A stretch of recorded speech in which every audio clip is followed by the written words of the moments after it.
Next is Samudragupta.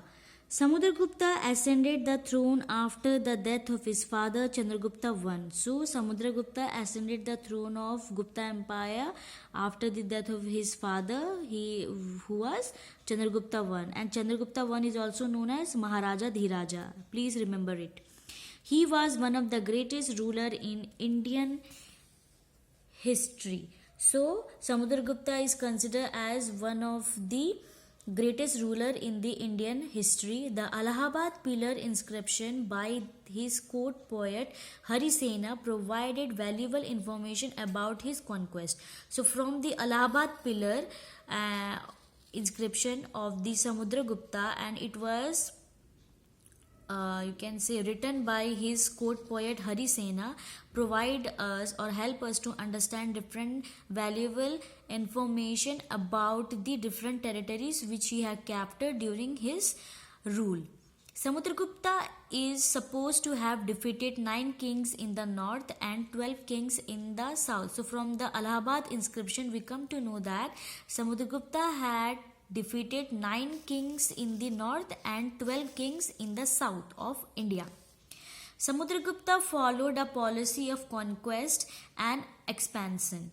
So Samudragupta followed a policy of to conquest as number of people, you can say area, and expand his territories. In the north, he occupied Aryavarta, that is western Uttar Pradesh, and the region around Delhi. So it is said that in the north, Samudragupta has occupied Aryavarta, which is in the western Uttar Pradesh, and in the region around the Delhi in his territory.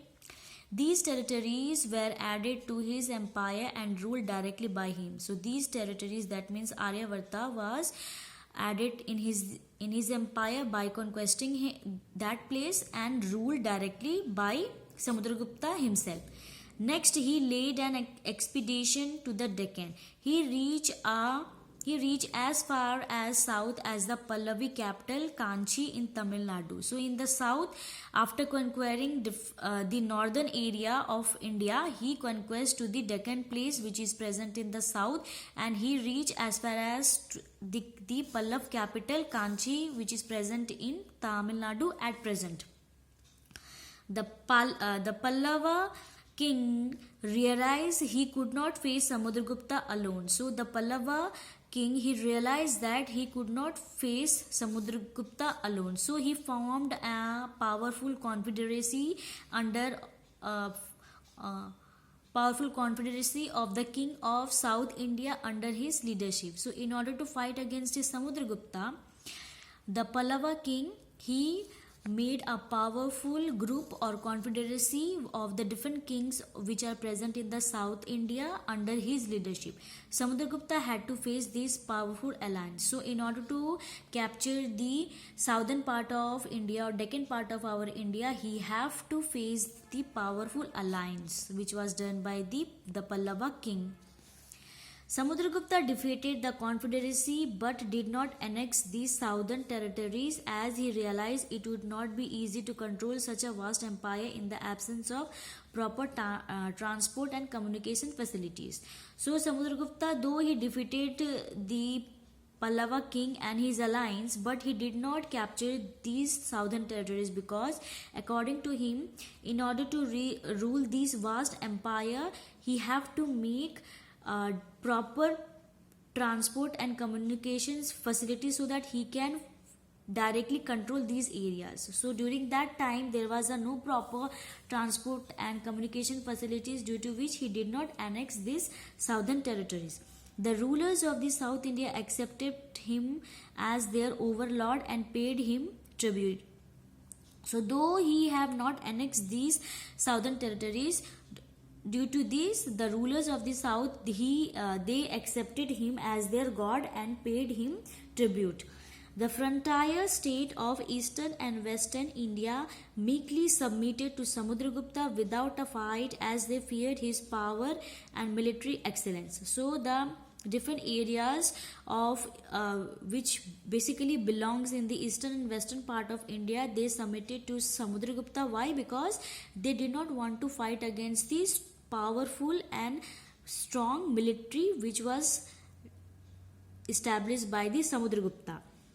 These included the kingdoms of Assam, Nepal, and Bengal in the east, and the tribal republics of Rajasthan in the west. So these areas accepted or submitted their areas to the Samudragupta. They accepted him as their overlord and paid large sum of money as tribute. So they also accepted him as their god and paid large amount of money as tribute to the Samudragupta. Samudragupta celebrated his victory by performing the Ashwamedha Yagna. So he celebrated his victory by performing the Ashwamedha Yagna, that means puja. Like his father, he took the title of Maharaja Dhiraja. So he also gave himself a title just like his father, and he named him as the Maharaja Dhiraja. So we can say that Samudragupta is also known as Maharaja Dhiraja. And here is this is the areas which were under the different empires, especially in the Gupta period. So the green portion, especially this one, the yellow portion, is the Chandragupta I's empire. These are the areas which were captured by the Chandragupta I. And the light green portion are the areas which are these are the areas which were captured by the Samudragupta. And this portion is the area which is captured by the Chandragupta I. And the pink state or pink color areas are the states that paid tribute to the Gupta. So these areas they accepted the Gupta as their overlord, and they gave tribute to the Guptas. And these are the areas under the Gupta influence. So even these areas were under the Gupta influence. So as you can see that these whole areas were under the Gupta empire as a whole. And here is the coin issued during the reign of Samudragupta. The coin on the left depicts the Ashwamedha Yagna. So in this picture you can see the Ashwamedha Yagna. Samudragupta is performing the Ashwamedha Yagna, and the one on the right shows the ruler himself. So here is this one is the picture which shows that he is performing the Ashwamedha Yagna, and here is himself, the Samudragupta, as himself as a ruler of Gupta empire.